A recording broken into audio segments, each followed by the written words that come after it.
రాష్ట్ర ప్రజలకు మౌలిక వసతులు ఏర్పాటు చేయడమే లక్ష్యంగా కూటమి ప్రభుత్వం పనిచేస్తోందని ఎమ్మెల్యే నాసీర్ అహ్మద్ తెలిపారు. గుంటూరు తూర్పు నియోజకవర్గంలోని పలు అభివృద్ధి కార్యక్రమాలకు ఎమ్మెల్యే శంకుస్థాపన చేశారు.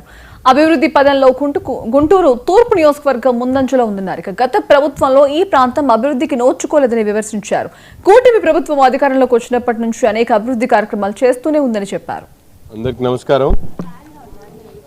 గుంటూరు నగర అభివృద్ధిలో భాగంగా ఈరోజు శివారు కాలనీలో ఉన్నటువంటి మద్దిరాల కాలనీ, గణేష్ నగర్, అలాగే మంగళదాస్ నగర్ ప్రాంతాల్లో మౌలిక వసతులు అభివృద్ధి చేసేటువంటి క్రమంలో ముఖ్యంగా మంగళదాస్ నగర్లో మెయిన్ రోడ్లో 2 డ్రైన్స్ని, అలాగే మద్దిరాల కాలనీ మెయిన్ డ్రైన్ని, గణేష్ నగర్లో 2 రోడ్స్ని ఫామ్ చేసేటువంటి కార్యక్రమం దాదాపు 1,46,00,000 రూపాయలతో ఈ అభివృద్ధి కార్యక్రమాలను చేపట్టడం జరుగుతూ ఉంది.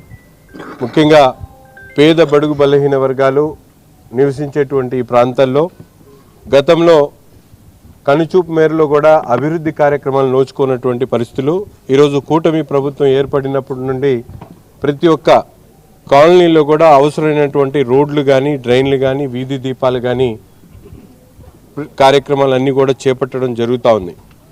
ఇంకా ప్రజలకు అవసరమైనటువంటి అభివృద్ధి కార్యక్రమాలతో పాటు ప్రతి డివిజన్లో కూడా స్థానికంగా ఉన్నటువంటి కూటమి నాయకులు ప్రజల దగ్గరికి వెళ్ళి గౌరవ ముఖ్యమంత్రి గారి ఆదేశాల మేరకు ప్రతి ఒక్కరు కూడా ప్రతి ఇంటికి, ప్రతి గడపకు కూడా వాళ్ళ అవసరాలను గుర్తించి నిత్యం ప్రజల్లో ఉండేటువంటి కార్యక్రమం ఈరోజు జరుగుతూ ఉంది. అందరికీ నమస్కారం.